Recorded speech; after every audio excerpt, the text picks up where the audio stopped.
चलिए, तो हम कहाँ पे थे? हम गांधी के बारे में डिस्कशन कर रहे थे। ठीक, अब देखिएगा, आप बड़े ही ध्यान से समझिएगा इस चीज को कि जो भी डिप्रेस्ड क्लासेस थी, तो गांधी जी ने एक टर्म दिया था, जो हरि के जन हैं उनको क्या कहा जाएगा? हरिजन। ठीक है, जो सीधे, जो हरि, हरि मतलब ईश्वर के जो धन है, जो मतलब जन है, जो ईश्वर के जो जन हैं उनको क्या कहा जाएगा? हरिजन। ठीक है, ये टर्म क्यों दिया गया था? ये टर्म दिया गया था ताकि लोगों को एक साथ रखा जाए। क्यों दिया गया था?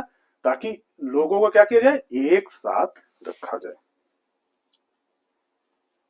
ठीक है, जो वहां पे एक तरह से अलगाववादी व्यवस्था चल रही थी, क्या चल रही थी? लोगों को डिवाइड करने की कोशिश चल रही थी, है ना? तो उसमें जो सबसे बड़ा पेच जो डाला गया वो क्या था? कम्युनल रिवॉर्ड का डाला गया। ठीक है, सेपरेट इलेक्टोरेट दे दिया गया। सेपरेट इलेक्टोरेट कब दिया गया? मुस्लिम्स को दिया गया था, सिख को दिया गया था, इंडियन क्रिश्चियंस को, एंग्लो इंडियंस, यूरोपियंस को देने के बाद में एक जो है डिप्रेस्ड क्लास को भी ये व्यवस्था देने का सुझाव किसका था? रामसे मैकडोनल्ड ने अनाउंस कर दिया। ये उन्होंने एक स्कीम अनाउंस कर दी। ठीक है, जब ये बातें भारत पहुंची, जब ये बातें भारत पहुंची तो ये लगना चालू हो गया कि अब जो है एकजुट रखना, भारत को एकजुट रखना बहुत ही कठिन है ना? तो उसके लिए अब कुछ तो करना था। तो गांधी जी ने क्या किया? गांधी जी ने आंदोलन, भूख हड़ताल, आमरण अनशन, ओके, फास्टिंग टिल डेथ की बात यहाँ पे आई। ठीक है, फास्टिंग टिल डेथ की बात गांधी जी ने की इसके विरोध में, है ना? उस वक्त कहाँ थे गांधी जी? उस वक्त गांधी जी थे, ठीक है, उस वक्त गांधी जी येड़ावाला jail, Pune. Where was Gandhi ji? Gandhi ji उस टाइम कहाँ थे? गांधी जी ने इसके लिए अपोज करना चालू किया। ठीक है, गांधी जी ने इसके लिए अपोज करना चालू किया और उनके अपोजिशन का, उनके विरोध का क्या था? उनके विरोध का कारण यही था कि भाई आप ये जो स्कीम लेके आए हैं कम्युनल रिवॉर्ड का, इसको लेके जाइए, ये हमें करना नहीं है ना? तो गांधी जी ने क्या किया इसके लिए? गांधी जी ने एक फास्ट टिल डेथ, फास्ट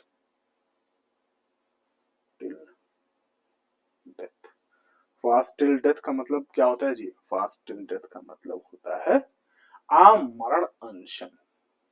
आमरण अनशन का जो है इन्होंने निर्णय ले लिया। ठीक है, उस टाइम पे गांधी जी कहां थे? He was in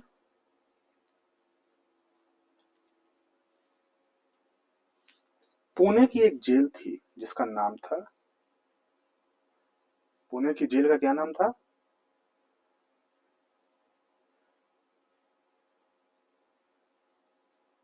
येरावाड़ा jail. ये कहाँ थी? आज की डेट की जो पुणे है उस टाइम पे क्या था?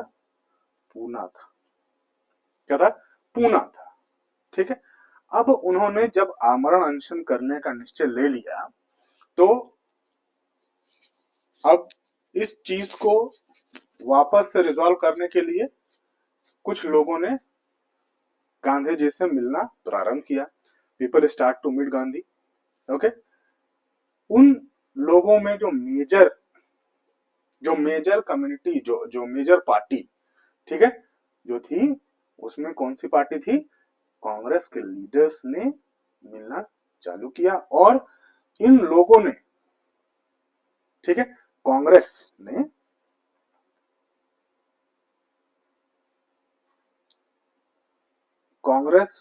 डिप्रेस्ड क्लासेस के साथ में बैठ के, ठीक है, कांग्रेस ने डिप्रेस्ड क्लासेस के साथ में बैठ के एक पैक्ट साइन किया। पैक्ट मींस एग्रीमेंट साइन किया, ठीक है, पैक्ट या एग्रीमेंट उन्होंने साइन किया। उस एग्रीमेंट को हम क्या बोलते हैं? पूना पैक्ट बोलते हैं। क्या बोलते हैं? पूना पैक्ट के नाम से जानते हैं। ये थोड़ा सा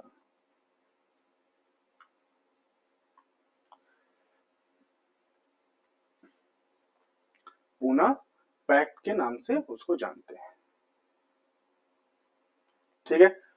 पैक्ट साइन किया, उसको क्या बोलते हैं? पूना पैक्ट के नाम से जानते हैं। क्या बोलते हैं इसको? पूना पैक्ट। अब देखिए पूना पैक्ट में क्या था, पूना पैक्ट का मतलब क्या था।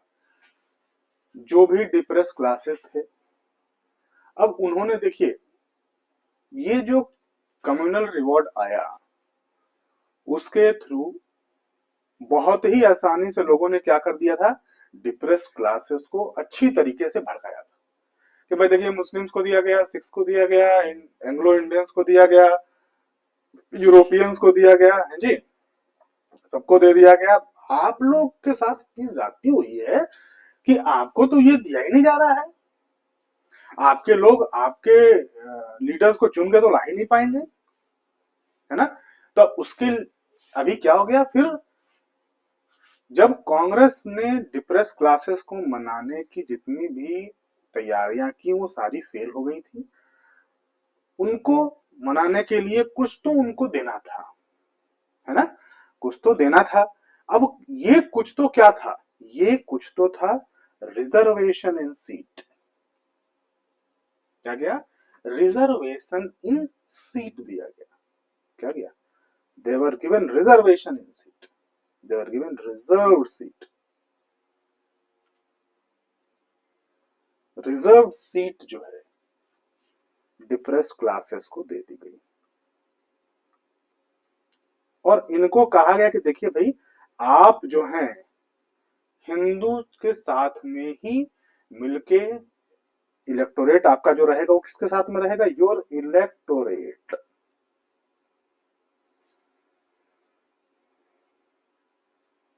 विल बी विथ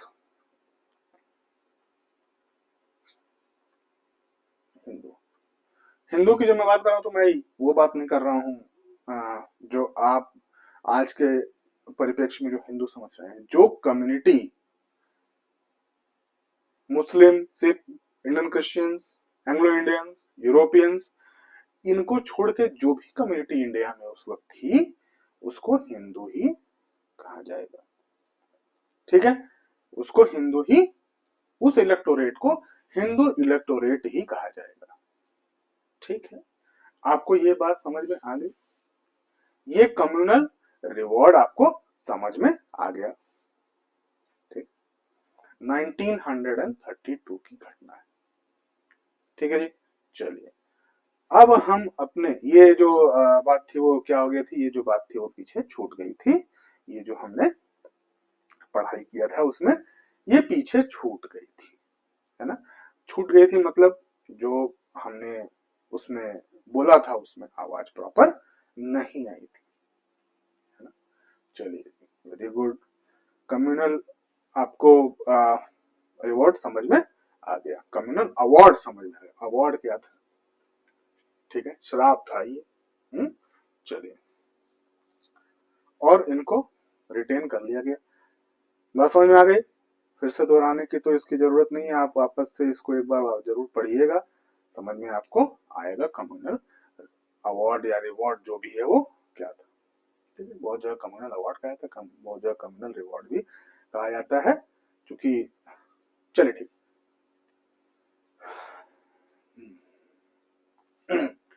अब जो हम बहुत ही महत्वपूर्ण टॉपिक पढ़ने जा रहे हैं। जो सबसे जरूरी एक्ट आया वो क्या था? Government of India act 1900। Government of India act 1935। एक तरह से ये फर्स्ट कॉन्स्टिट्यूशन था। क्या था? फर्स्ट कॉन्स्टिट्यूशन था ये। आज के डेट में भी जो हमारी कॉन्स्टिट्यूशन है उसमें से बहुत सारी बातें direct government of India act 1935 से ली गई हैं। ठीक है, बहुत सारे वीडियोस में मैंने देखा कि लोगों ने कहा कि 85% उसको ले लिया गया। 85% 95% की बात यहां मैं नहीं कर रहा हूं। ठीक है, मेरा क्लियर आपको समझाने का ये उद्देश्य है कि ये एक तरह का तरीके से क्या था? बैकग्राउंड था। संविधान का एक तरीके से क्या था? बैकग्राउंड था। बात समझिएगा, कोई छोटी मोटी बात नहीं है। गवर्नमेंट ऑफ इंडिया एक्ट 1935 1 अप्रैल 1937 से इफेक्टिव हो गया। कब से इफेक्टिव हो गया जी? इसकी पहली जो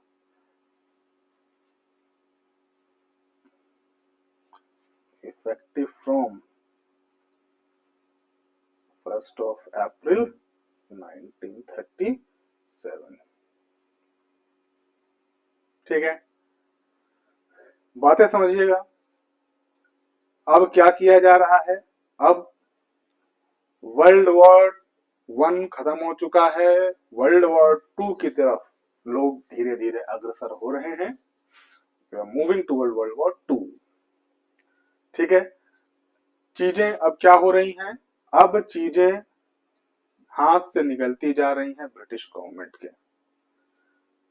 ठीक है, एक जो है इंडिपेंडेंट गवर्नमेंट मांगी जा रही है। इंडिपेंडेंट गवर्नमेंट जो थी वो आपकी 1919 का जो एक्ट था उसमें बताया गया था। ठीक है, लेकिन कुछ कारणों की वजह से क्या हो गया? साइमन कमीशन आया, कम्युनल रिवॉर्ड्स और ये सारी चीजें होते होते क्या हो गई?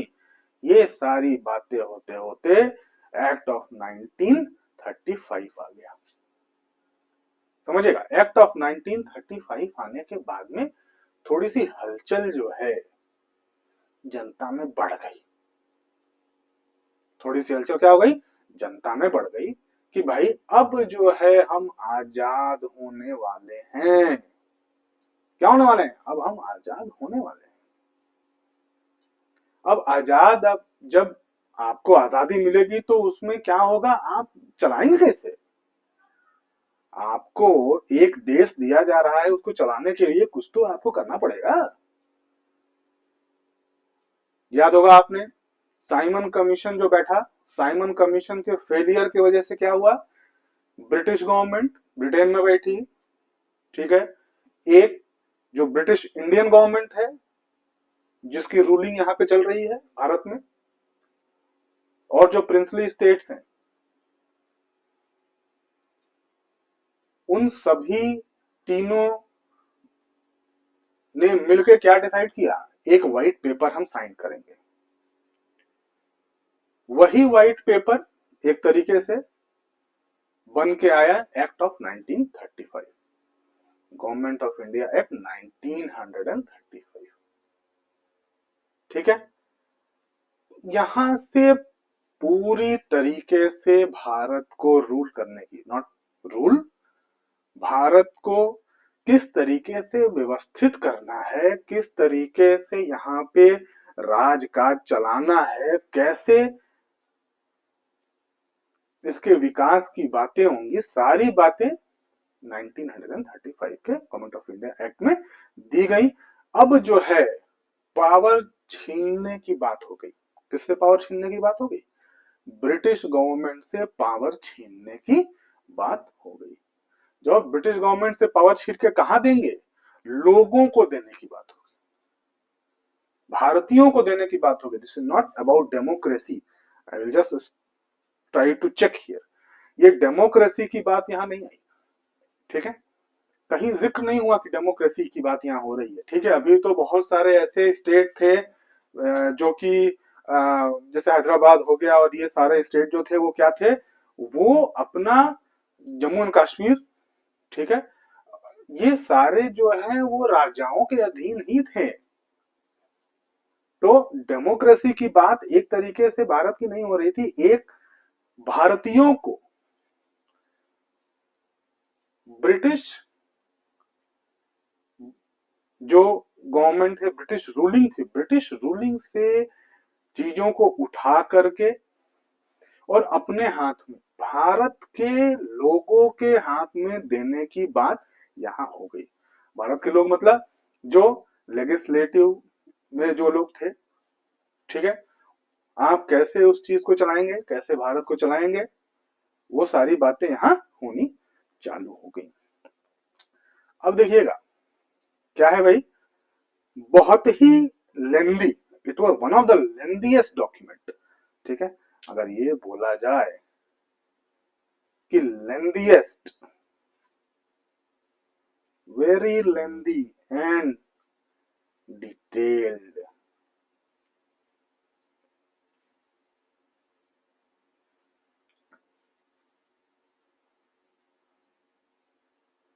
अगर इधर उधर देखिए स्पेलिंग से अगर मिस्टेक हो जा रही है तो लिखने के टाइम पे अगर मेरा क्या बोलते हैं बोलने में ज्यादा ध्यान रहता है और लिखने में थोड़ा सा, ठीक है, तो आप उसको समझ लीजिएगा। You are preparing for a competitive exams, ठीक है, यहाँ स्पेलिंग की कंपटीशन नहीं हो रही है, तो बातों को समझिएगा, ठीक है। कॉन्सेप्ट समझिएगा, बहुत ही लेंदी एंड डिटेल्ड, ठीक है, डॉक्यूमेंट था ये, ठीक है। लेंदी और डिटेल में क्यों बोल रहा हूँ जी, लेंदी और डिटेल में इसलिए बोल रहा हूं कि इसमें अगर देखा जाए तो कितने 321 सेक्शंस थे,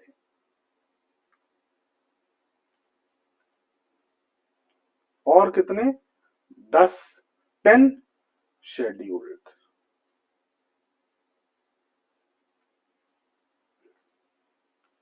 कितने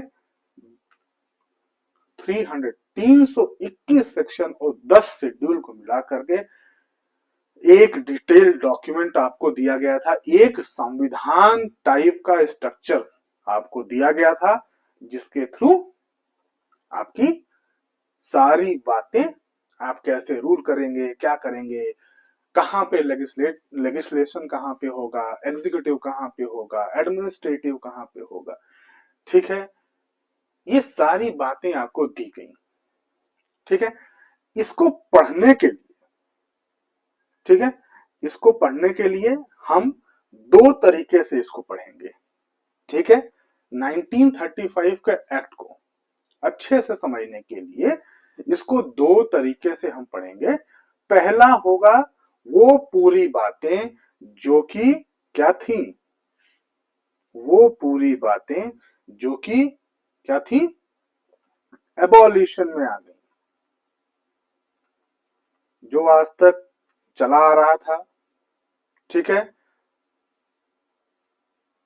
जो आज तक पिछले एक्ट की वजह से जो भी चीजें प्रचलन में थी, जो भी रूल्स यहाँ पे लगे हुए थे, उन सारी चीजों को, उसमें से क्या क्या एबॉलिश्ड हुआ, पहले ये पढ़ेंगे, ठीक है। दूसरा हम पढ़ेंगे इस्टेब्लिशमेंट, दूसरा क्या पढ़ेंगे जी, दूसरा हम पढ़ेंगे इस्टेब्लिशमेंट।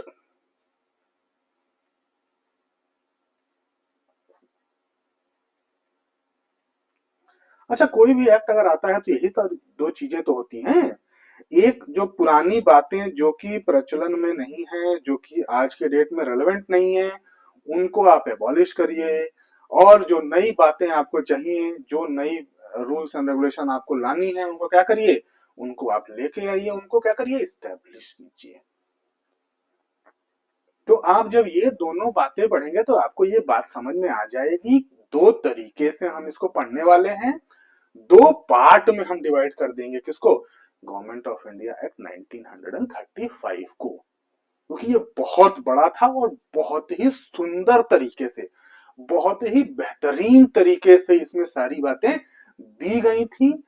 ठीक है, सारी बातें इतनी बेहतरीन तरीके से दी गई थी कि आज के कॉन्स्टिट्यूशन में हम लोगों ने बहुत सारी बातें एक्ट ऑफ 1935 से ली हैं।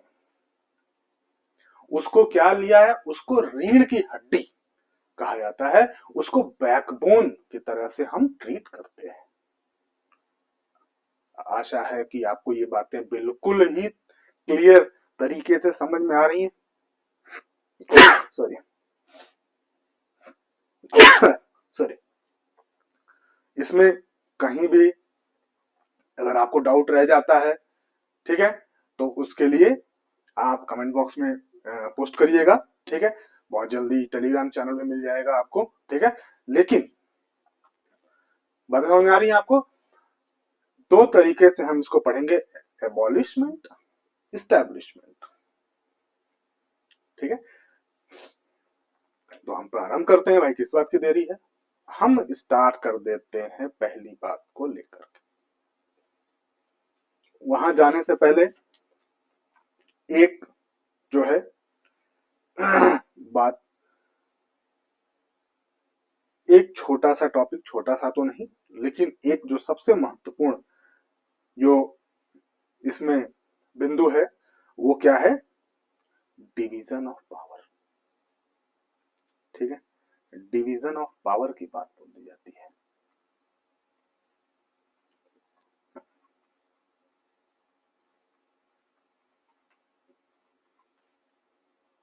आपको याद हो कि ना हो, लेकिन अगर आपको पहले याद होगा, अगर आपको पहले याद होगा तो दो लिस्ट हुआ करती थी प्रोविंस में, उसको क्या बोलते थे, ट्रांसफर्ड एंड रिजर्व्ड लिस्ट। ठीक है जी, अब ट्रांसफर्ड एंड रिजर्व्ड लिस्ट के अलावा जो ट्रांसफर एंड रिजर्व लिस्ट जो थी ना, वो डायरार्की थी, तो डायरार्की खत्म हो गई। ठीक है, वो हम एबॉलिशमेंट में पढ़ेंगे, लेकिन एक हम जरूरी पॉइंट यहां समझ लेते हैं ताकि आपको आगे की बातें समझने में थोड़ी सी आसानी हो जाएगी। ठीक है जी, चलिए अब क्या हो गया, डिवीजन ऑफ पावर। जो पावर सेंट्रल और प्रोविंस के बीच में थी, प्रोविंशियल गवर्नमेंट के बीच में थी, ठीक है, जो प्रिंसली स्टेट्स के बीच में थी, प्रिंसली स्टेट्स के नहीं, प्रोविंशियल और सेंटर के बीच में थी, अब उसको और बढ़ा दिया गया। अब बिल्कुल सेपरेट कर दिया गया पावर को, और तीन लिस्ट बना दी गई जो कि आज भी रेलेवेंट हैं। ठीक है जी, चलिए तीन लिस्ट बना दी गई। क्या हो गया, थ्री लिस्ट।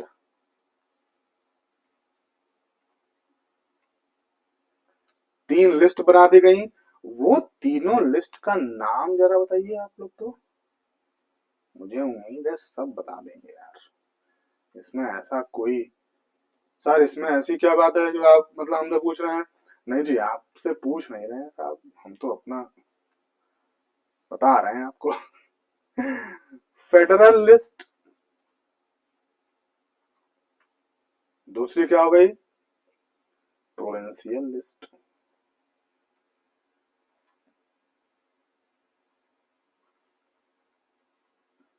और तीसरी क्या हो गई, कॉनकरेंट लिस्ट, CONCURRENT, कॉनकरेंट लिस्ट। ठीक है जी, अब देखिए फेडरल लिस्ट में आप कितने आइटम्स को रखेंगे जी, तो फेडरल लिस्ट में हमने रख दिया कितने, 59 आइटम।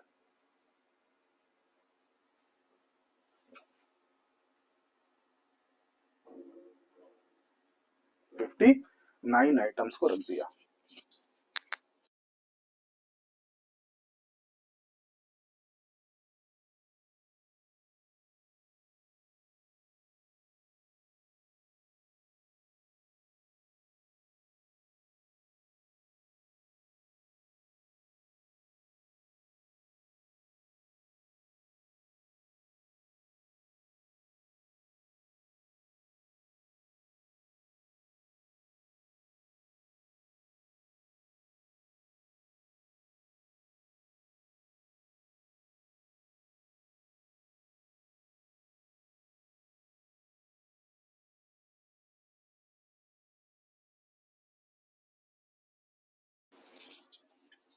चलिए सॉरी एवरीवन,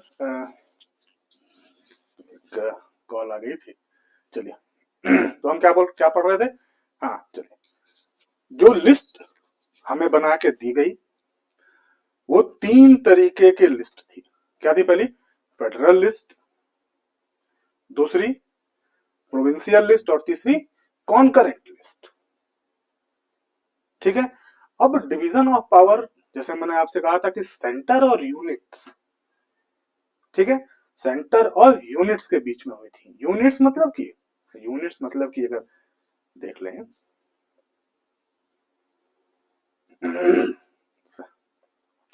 यूनिट्स में कौन कौन आते थे? यूनिट्स में आते थे, यहां पे लिख देता हूं मैं, ठीक है, किसके किसके बीच में हुई थी भैया? सेंटर और यूनिट्स। अब यूनिट्स में कौन कौन आते थे जी? यूनिट्स में आते थे आपके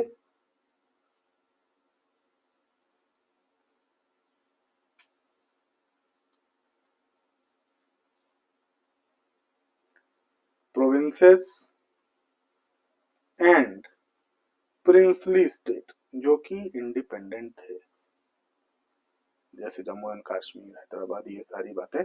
ठीक है। प्रोविंसेस और प्रिंसली स्टेट को हम क्या बोलते थे? एक यूनिट बोलते थे। क्या बोलते थे? एक यूनिट बोलते थे। ठीक है। चलिए जी बात समझ में आ रही होगी। अब देखिए, 3 तरीके की लिस्ट हमें दी गई। पहली लिस्ट को क्या बोला गया? Federal list. दूसरी लिस्ट को प्रोविंशियल लिस्ट और तीसरी लिस्ट को बोला गया कॉन्करेंट लिस्ट। आज के डेट में पहली लिस्ट को बोलते हैं सेंट्रल लिस्ट, स्टेट लिस्ट और concurrent list. Union list, state list और कॉन्करेंट लिस्ट के नाम से हम इसको जानते हैं अभी भी। ठीक है। चलिए, फेडरल लिस्ट में कितने आइटम डाले गए? 59 आइटम डाले गए। प्रोविंशियल लिस्ट में कितने आइटम डाले गए भैया? 54 आइटम डाले गए। ठीक है जी। कॉन्करेंट लिस्ट में जो डाले गए वो सबसे कम 36 आइटम डाले गए। बात समझ में आ रही है? अब देखिए, बातों को समझिएगा। फेडरल लिस्ट वो लिस्ट है जिसपे सेंटर लॉ बना सकता है। फेडरल लिस्ट पे कौन लॉ बना सकता है भाई? फेडरल लिस्ट पे जो लॉ बनाया जा सकता है वो किसके थ्रू बनाया जा सकता है? जो सेंट्रल गवर्नमेंट है, सेंट्रल गवर्नमेंट इस पे लॉ बना सकती है। अलग अलग कलर से लिख रहा हूं, बस समझिएगा। सेंट्रल लिस्ट मतलब फेडरल लिस्ट पे कौन बना सकता है? Central government. प्रोविंशियल लिस्ट पे प्रोविंशियल गवर्नमेंट। जब यहां मैं प्रोविंशियल गवर्नमेंट की बात कर रहा हूं तो आप याद रखिएगा, सेंट्रल लेजिस्लेटिव काउंसिल की बात हो रही है, प्रोविंशियल लेजिस्लेटिव काउंसिल की बात हो रही है। और कॉन्करेंट लिस्ट एक ऐसा कॉमन लिस्ट है जिसके ऊपर दोनों ही लॉ बना सकते हैं। क्या कर सकते हैं? दोनों ही लॉ बना सकते हैं। बात समझ में आ रही है? बात, दोनों ही लॉ किससे बना सकते हैं? कॉन्करेंट लिस्ट पे बना सकते हैं। अच्छा, एक बात और मैं आपसे पूछूंगा, ऐसा भी तो हो सकता है कि जो आप लॉ बना रहे हैं, जो आइटम आपने डिसाइड किया है, जो आइटम आपने डिसाइड किया है, मान के चलिए एक फंक्शन है, शादी ब्याह का फंक्शन है। उसमें क्या हो रहा है भाई? शादी ब्याह के फंक्शन में तिलक है, बहुत जगह पे क्या है भैया? एंगेजमेंट है, रिंग सेरेमनी है। रिंग सेरेमनी के बाद में क्या है? तिलक है, शादी है। ये तो तीन तीन लिस्ट बन गई, 3 लिस्ट बन गई। अब तिलक वाली जो बात आ गई उसमें कौन डिसाइड करेगा भाई? तिलक वाली में जो लड़की पक्ष के लोग होंगे वो डिसाइड करेंगे भैया तिलक क्या चढ़ेगा, कैसे चलेगा, है ना। मैं उत्तर प्रदेश की एक तरीके से बात कर रहा हूँ, उत्तर प्रदेश बिहार की बात कर रहा हूँ। तिलक में क्या चढ़ेगा भाई? Here I am not promoting anything like dowry and all those thing, आप याद रखिएगा। मैं एक तरीके से आपको समझाने की कोशिश कर रहा हूँ। है ना। अब देखिए, अब तिलक में क्या आइटम भाई चढ़ेगा, है ना, कौन से बर्तन चढ़ेंगे, फ्रिज चढ़ेगा, वॉशिंग मशीन चढ़ेगी नहीं चढ़ेगी, एसी चलेगी नहीं चलेगी, वो सारी बातें कहाँ हो गई भाई, तिलक में हो गई। हम्म, क्या बनेगा, क्या क्या चढ़ेगा क्या चलेगा, ये सारी बातें, कितना किलो मिठाई जाएगा, सारी बातें क्या हो गई, तिलक में लड़की पक्ष वालों ने डिसाइड कर ली। अब देखिएगा बारात की बात हो गई। अब बारात की बात जब हो गई तो बारात में कौन डिसाइड करेगा, लड़के वाले डिसाइड करेंगे, कितने लोग को हम लेके जाएंगे, है ना, कौन कौन से गहने चढ़ेंगे, क्या होगा वहां पे, वो सारी बातें कौन डिसाइड करेगा, वो सारी बातें लड़के वाले डिसाइड करेंगे। ठीक है, लड़के पक्ष की ये तरीके से जिम्मेदारी होगी, है ना। अब देखिए, एक जो बात आ गई, रिंग सेरेमनी, एंगेजमेंट की बात आ गई। अब एंगेजमेंट भाई क्या है कि दोनों तरीके से हो रही है, आधा लड़के वाले देंगे आधा लड़की वाले देंगे, भाई किसी पे बोझ ना पड़े। हम्म, अब देखिए, बात समझिएगा, तो अब एंगेजमेंट की जब बात आ रही है तो उस पे कौन बना सकता है लॉ, कॉन्करेंट लिस्ट है। कॉन्करेंट लिस्ट पे दोनों लोग मिलकर के सहमति अपनी व्यक्त करेंगे, और इस पे कौन लॉ बनाएगा, उस पे दोनों लोग ही लॉ बना सकते हैं, है ना। अब तिलक की बात आ गई, तिलक पे कौन, उसकी जिम्मेदारी किसकी ऊपर, लड़की वालों की, है ना। अब देखिए, बारात की बात आ गई, बारात की जिम्मेदारी किसके ऊपर, लड़कों वाले के ऊपर, है। अब देखिएगा, बात समझिए, इस तरीके से सारी बातें तो क्लियर हो गई। जब हम शादी ब्याह की एक तरीके से कार्यक्रम को सेट करते हैं तो ये चारों बातें, तीनों बातें हमें समझ में आ जाती है कि यहाँ पे ये चीजें होंगी। आजकल लड़के बहुत स्मार्ट है, आजकल की जो नई जनरेशन है वो बहुत स्मार्ट है। अब उस जनरेशन ने कहा कि भैया ऐसा है, एक नया ट्रेंडिंग जो चल रहा है टॉपिक, उसको बोलते हैं प्री वेडिंग फोटो शूट। शादी के पहले फोटो खिंचाना है आपको, बढ़िया एकदम, देखिए उसमें जो है ड्रोन और ये सब चीजों का इस्तेमाल करके क्या करना है, शादी के पहले फोटो खिंचवाना है। अब शादी के पहले जो फोटो खिंचवाया जाएगा, ये तो भाई किसी ने सोचा ही नहीं था ना पहले, किसी ने सोचा ही नहीं था इसके बारे में कि भाई ये भी टॉपिक आ जाएगा, ये भी आइटम इसमें ऐड हो जाएगा। शादी को 2 महीने रह गए, प्री वेडिंग फोटो शूट की बात होने लग गई, भैया कैंसिल कर दोगे, लड़के लड़की दोनों गुस्सा हो जाएंगे,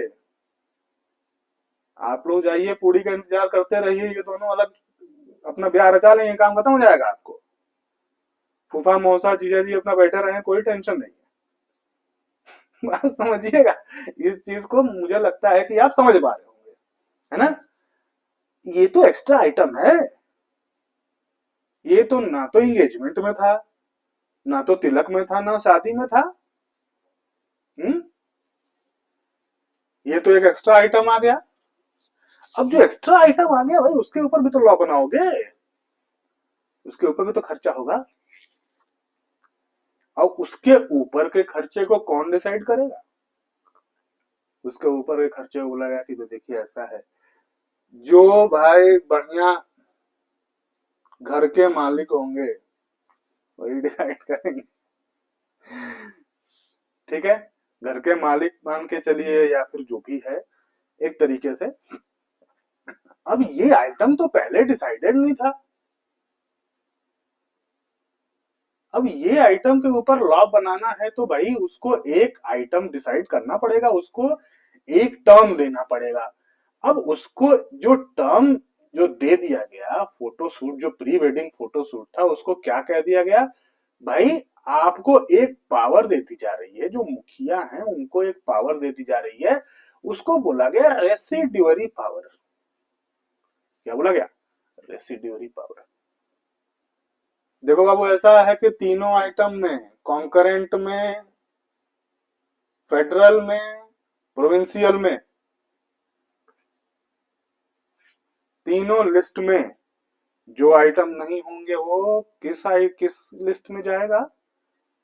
वो आपके उसके ऊपर लॉ कौन बनाएगा? उन आइटम्स के ऊपर लॉ कौन बनाएगा? उन आइटम्स के ऊपर लॉ बनाएंगे हमारे वायसरॉय।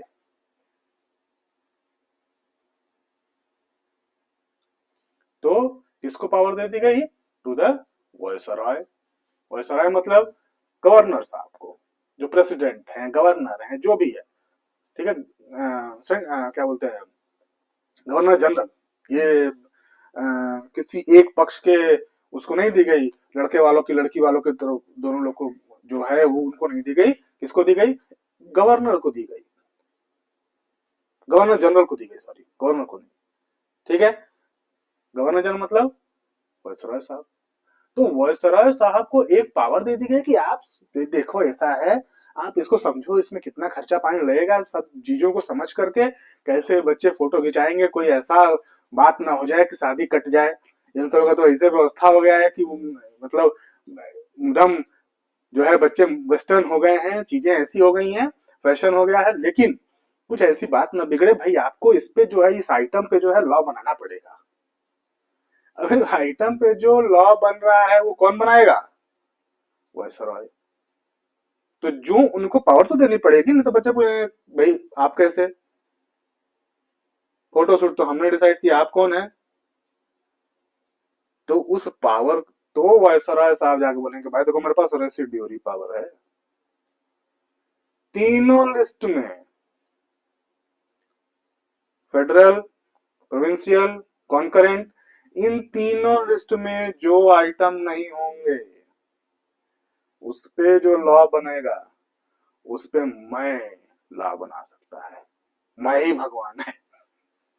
ठीक है जी, चलिए जोक सपाट। तो उसको क्या बोला गया? रेसिड्यूरी पावर बोला गया, ठीक है। रेसिड्यूरी पावर मतलब जो आइटम अनएलोकेटेड, ठीक है, रेसिड्यूरी मींस अनएलोकेटेड मैटर्स, ठीक है, which is not covered in any of the list. अगर मैं यहां पे लिख लू, क्या लिख दूंगा? अनएलोकेटेड, इसका मतलब हो जाएगा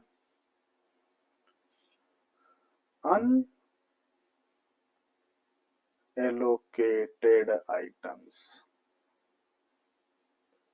जो कि किसमें है? इन तीनों में नहीं है, नॉट कवर्ड इन। ये कौन सा नॉट का स्पेलिंग है भैया? चलो, not covered in any of the list, ठीक है जी। अब not covered in any of the list का मतलब तीनों लिस्ट में से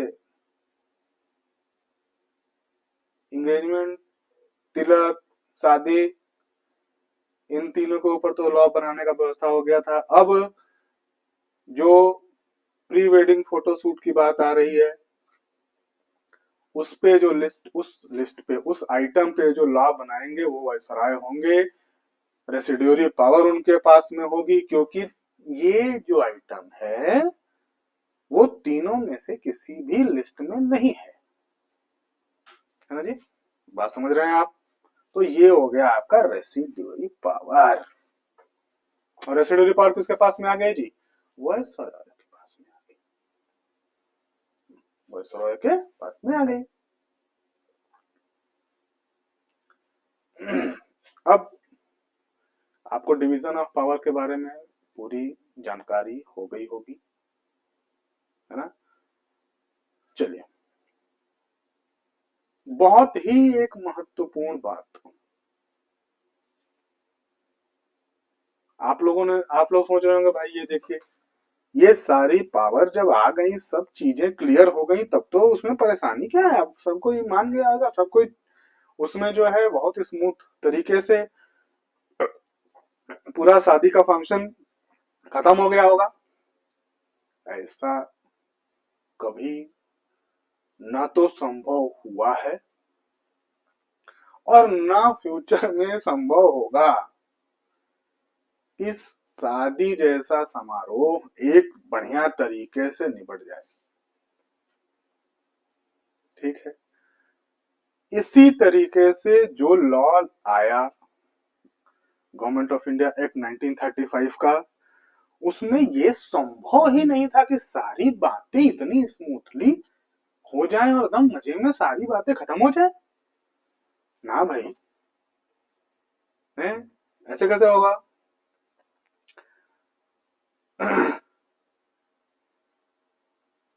पूरे फेडरेशन ने मना कर दिया। ये पूरा फेडरेशन पिक्चर में ही नहीं आया। क्यों भाई? अब ये फेडरेशन एक लाइन जो है, अगर मैं ये लिख दूं,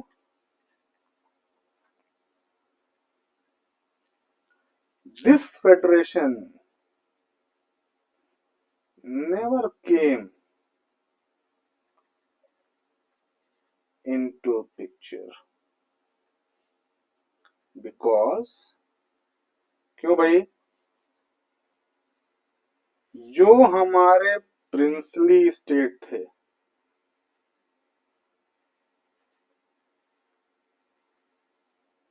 जो प्रिंसली स्टेट थे, उन्होंने ज्वाइन ही नहीं किया।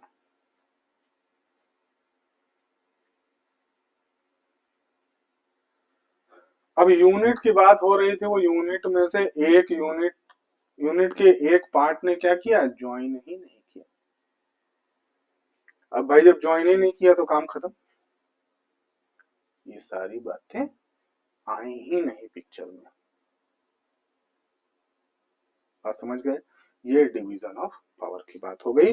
चलिए, ओके, अब हम अपना एबो स्टार्ट करते हैं। किससे स्टार्ट करते हैं? एबॉलिशमेंट से। भाई क्या क्या एबॉलिश हुआ, है ना? एबॉलिशमेंट में पहली बात, एबॉलिशमेंट में पहली बात किसकी एबॉलिशमेंट हो गई? डायरार्की की एबॉलिशमेंट हो गई। याद होगा आपको, एक्ट ऑफ 1919 में रिजर्व्ड और ट्रांसफर्ड लिस्ट, दो लिस्टें बनाई गई थी, प्रोविंसेस को दी गई थी। ठीक है, अब क्या हो गया? उसको एबॉलिश कर दिया गया। ठीक है, और एबॉलिश करने के साथ में प्रोविंशियल ऑटोनॉमी की बात हो गई। क्या हो गई? प्रोविंशियल ऑटोनॉमी आ गई। क्या हो गई?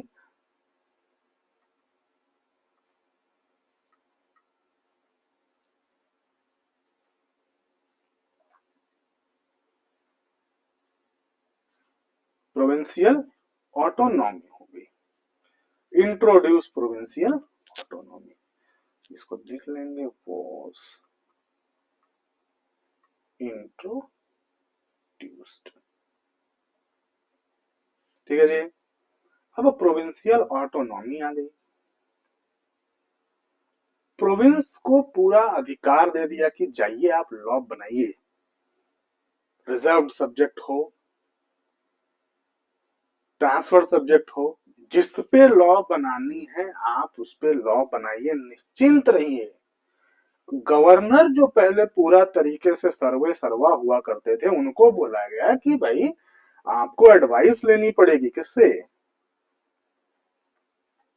Governor of the province need to take advice.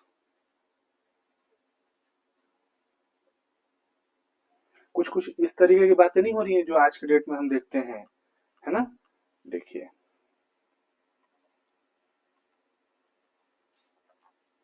Need to take advice किससे? मिनिस्टर्स से।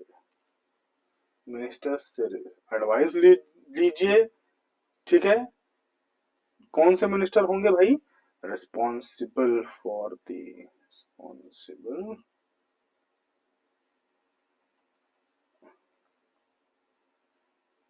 द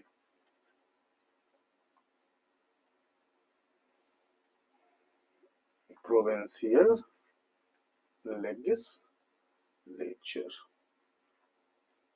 प्रोविंशियल लेजिस्लेचर में जो भी मिनिस्टर्स होंगे उनसे आपको क्या करनी पड़ेगी, एडवाइस लेनी पड़ेगी। ज्यादा दिन तक चला नहीं, 1937 में ये शुरू हुआ और 2 साल के अंदर ही ये बातें खत्म हो गई।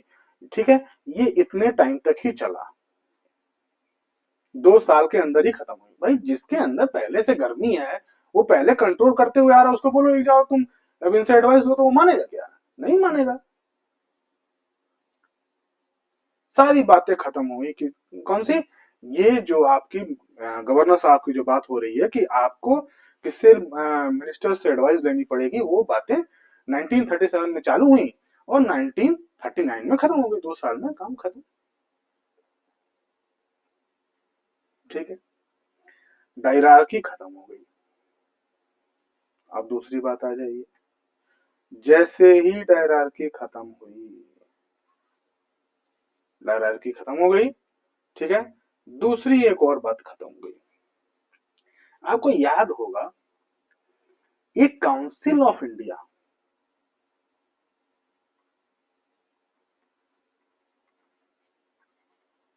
काउंसिल ऑफ इंडिया बोल के एक टीम बनी थी। क्या बनी थी? काउंसिल ऑफ इंडिया बोल के एक टीम बनी थी। वो किसको एडवाइस करती थी? वो एडवाइस करती थी, कौन लोग थे ये? सेक्रेटरी।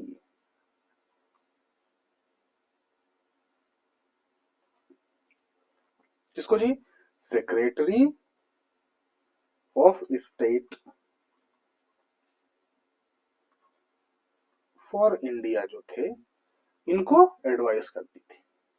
ये कब बनी थी? Was framed on, was framed under government of India act. पहला गवर्नमेंट ऑफ इंडिया एक्ट कौन सा जी? 1900 नहीं सॉरी 1858। आजादी के बाद तुरंत जो है सेक्रेटरी ऑफ स्टेट बनाए गए थे। ठीक है, ये एडवाइजरी बॉडी थी, किसको एडवाइस करती थी? सेक्रेटरी ऑफ स्टेट को एडवाइस करती थी। कब बनी थी? गवर्नमेंट ऑफ इंडिया एक्ट 1858 में बनी थी। इसका भी एबॉलिशमेंट हो गया, वॉज एबॉलिश्ड।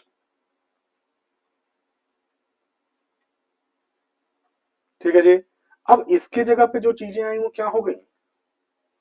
इसके जगह पे एक टीम दे दी गई, इंडियन की टीम। ठीक है, एक टीम दे दी गई इनको। ठीक है, ये टर्म काउंसिल ऑफ इंडिया जो बनी थी उसको हटा करके एक जनरल टीम दे दी गई। Was given a team of,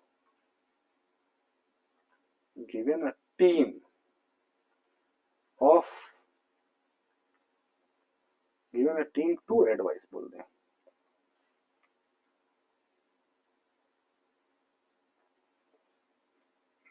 secretary of state for India को दे दी गई। बस समझिएगा, ये नया पॉइंट ऐड हो गया। ठीक है जी, चलिए एबॉलिशमेंट पढ़ रहे हैं, एबॉलिशमेंट पढ़ रहे हैं। ठीक है,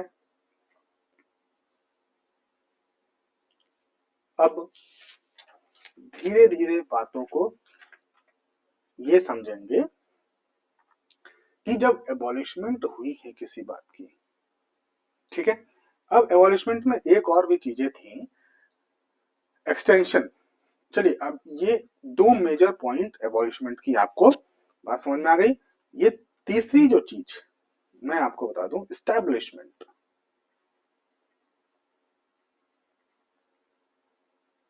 चलिए, एस्टैब्लिशमेंट में एक जो मेजर बात आई वो क्या हो गई? डायरार्की तो आपने खत्म कर दिया, डायरार्की प्रोविंस में खत्म हो गई।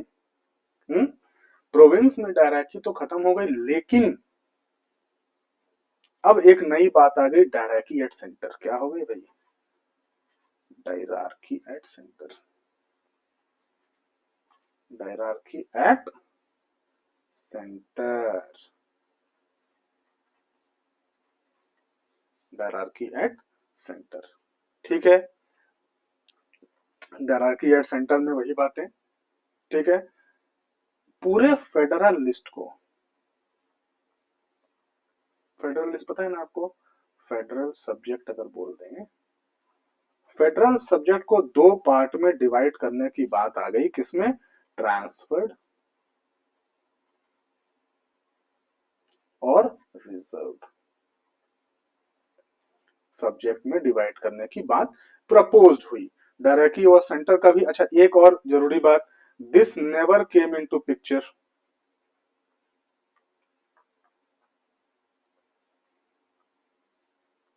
Never came into picture.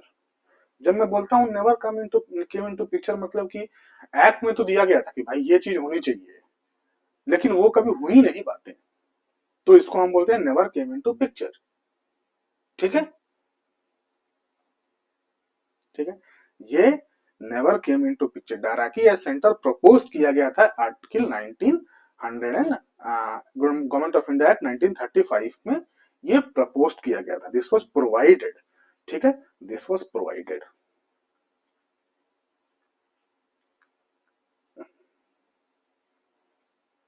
Provided मतलब ये प्रपोज किया गया था, this was proposed, was to be done, suggested in government of India act 1935। इसमें बताया गया था कि भाई ये आपको करना चाहिए, लेकिन ये कभी पिक्चर में आई क्या, ये कभी पिक्चर में नहीं आई। बात समझ गए आप। अब देखिएगा दूसरी बात, पहला, दूसरा, बाई कैमरलिज्म और 6 स्टेट में। ठीक है, जो 11 प्रोविंसेस थी उसमें बाई कैमरलिज्म, बाई कैमरलिज्म का पता है ना आपको, बाई कैमरलिज्म के बारे में हम लोगों ने पढ़ा था। अगर आपको याद नहीं आ रहा है तो पुराना वीडियो उठा के देखिए, बाई कैमरलिज्म। ठीक है, अब by cameralism was introduce, was extended बोल देंगे, इन 6 ऑफ द 11, कौन से, प्रोविंसेस। इसमें याद रखिएगा 6 ऑफ द 11 प्रोविंसेस, जो 11 प्रोविंस थी उस 11 प्रोविंसेस में से 6 में बाई कैमरलिज्म मतलब अपर हाउस और लोअर हाउस का कॉन्सेप्ट कर दिया गया। ठीक है, अब ये 6 जो वो थे उनका क्या नाम था भाई, 6 वही, बंगाल, बंगाल के साथ में अगर होगा तो बॉम्बे, बॉम्बे होगा तो क्या होगा, मद्रास, मद्रास के साथ में बिहार, बिहार और आसाम, आसाम और यूनाइटेड प्रोविंसेस,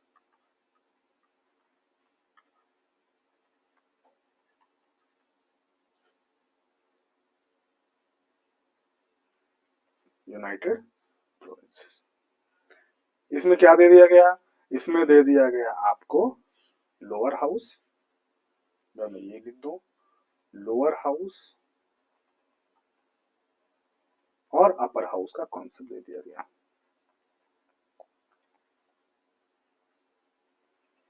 ठीक है, लोअर हाउस और अपर हाउस का कॉन्सेप्ट दे दिया गया। बात समझ में आ रही है। लोअर हाउस मतलब लेजिस्लेटिव काउंसिल, अपर हाउस मतलब लेजिस्लेटिव असेंबली। ठीक है।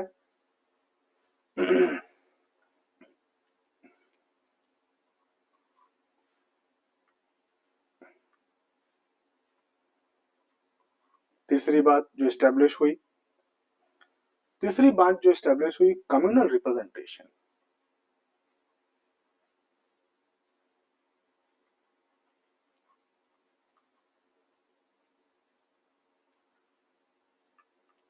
Communal representation.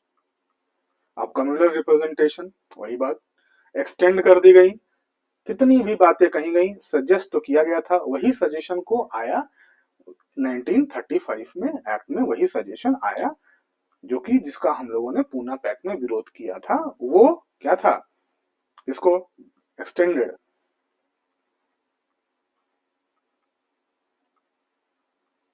कहां पे एक्सटेंड कर दिया गया, किसको किसको एक्सटेंड कर दिया गया, एक्सटेंशन में कौन कौन आ गया भाई, एक्सटेंशन में आ गए आपके डिप्रेस्ड क्लासेस, ठीक है। दूसरा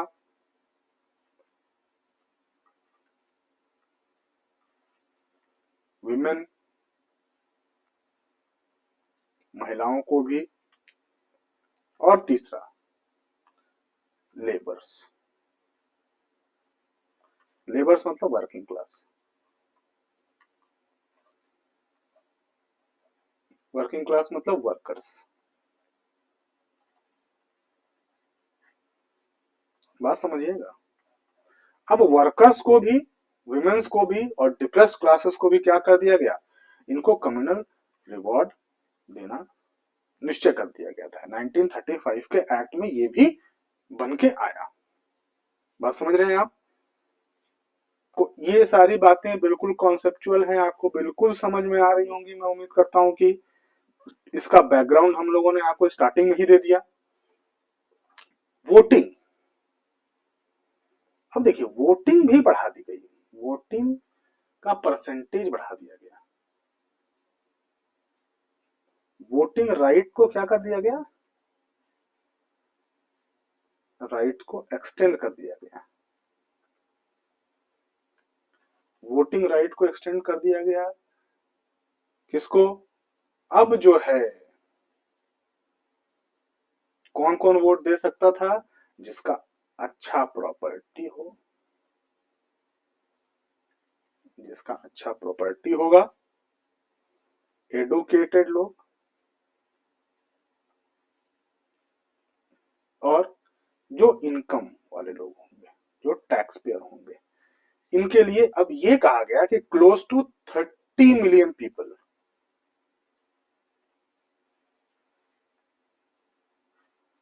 30 मिलियन पीपल को क्या कर दिया गया, दे दिया गया वोटिंग राइट, मतलब कि 10% एक तरह से कहा जाए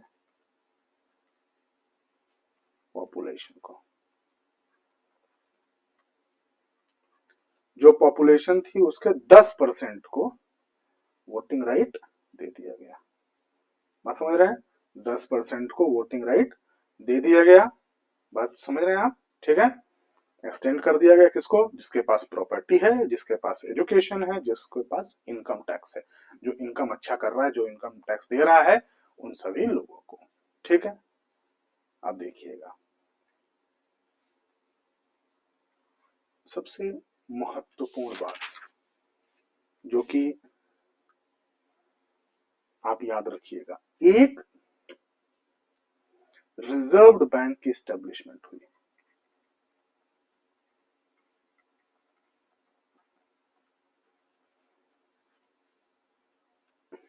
इसकी भैया reserved bank, reserve bank of India,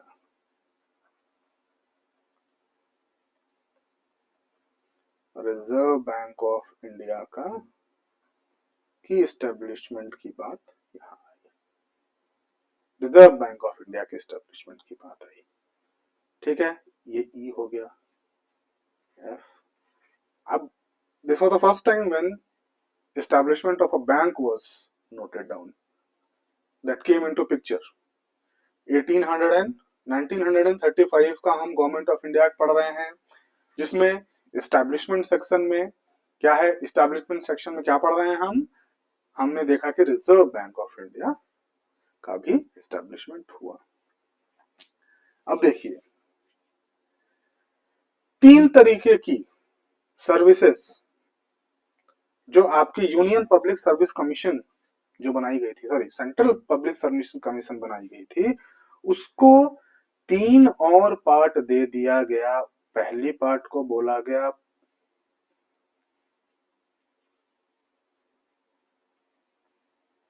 provincial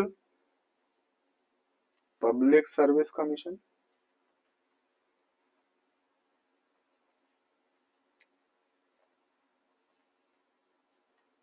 ठीक है जी। दूसरा वही बात है, फेडरल।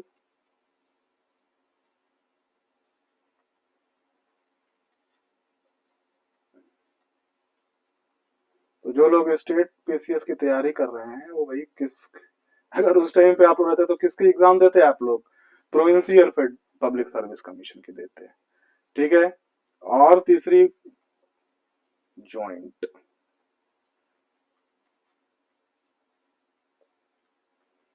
Public service commission. जो सेंट्रल पब्लिक सर्विस कमीशन था उसको क्या हो गया, 3 पार्ट में डिवाइड कर दिया गया। क्या था? फेडरल, प्रोविंशियल और जॉइंट, ठीक है। चीजें इस तरीके से बढ़ रही थी कि कंट्रोल करना ब्रिटिश गवर्नमेंट के मतलब बर्दाश्त के बाहर था। इतनी इलाइट क्लास, मतलब इतनी एजुकेटेड क्लासेस आ रही थी भारत से, लोग जाकर के ब्रिटेन में पढ़ रहे थे, उन चीजों को समझ रहे थे, वापस आ रहे थे, अप्लाई कर रहे थे, आंदोलन चल रहे थे। उधर वर्ल्ड वॉर 1 खत्म हुआ था, वर्ल्ड वॉर 2 की तरफ आगे बढ़ रहे हैं, हालत खराब पड़ी है। तो बना करके ऐसा चीज दीजिए कि जो है, अब दे दीजिए उनको सेल्फ गवर्नमेंट। सेल्फ गवर्नमेंट देंगे तो क्या होगा, रूल करना पड़ेगा। रूल कैसे करेंगे? कुछ चीजें होंगी, कुछ सेट ऑफ रूल्स होंगे जिसके थ्रू आप गवर्न करेंगे चीजों को।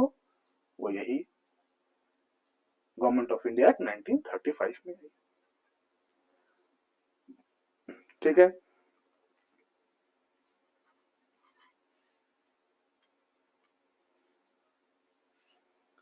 एक और बात जो स्टैब्लिश हुई वो क्या थी? स्टैब्लिशमेंट ऑफ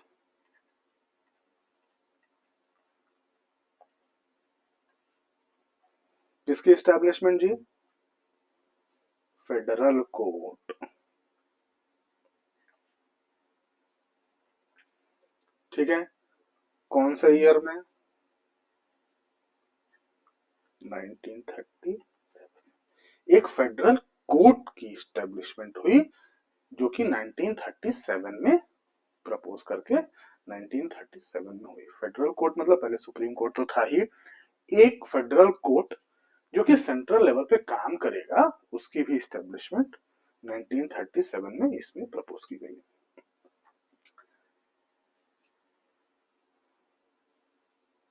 ठीक है। ये सारी बातें आप बहुत ही ध्यान से समझिएगा। एक प्रोविजन लाया गया, ये छोटी सी बात है, बड़ी बात नहीं। जॉइंट सिटिंग का, जॉइंट सिटिंग का, जॉइंट सिटिंग क्या है जी? जॉइंट सिटिंग का मतलब है जो बाई कैमरल गवर्नमेंट है। अगर आप यहाँ देखें तो हम जो देखा था कि बाई कैमरल गवर्नमेंट, ठीक है, इसमें एक जो है प्रोविजन लाया गया जॉइंट सिटिंग का। जॉइंट सिटिंग का, जॉइंट सिटिंग का मतलब क्या था? अब बाई कैमरल लेजिस्लेटर है, ठीक है, दो हाउसेस के बीच में कॉन्फ्लिक्ट हो गया, तो इसको कौन करेगा? इसको रिजॉल्व करेगा क्या? Joint sitting, to resolve dispute between two houses, ठीक है जी।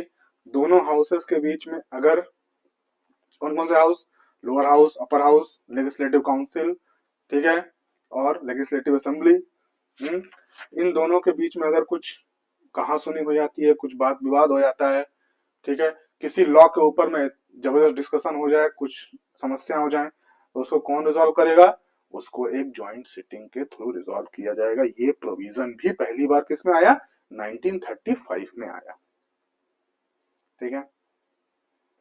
ये सारी बातें रही और इसके थ्रू हमने कवर किया है आपका गवर्नमेंट ऑफ इंडिया एक्ट 1935 को। NWS को लाइक करिए, सब्सक्राइब करिए, ठीक है जी।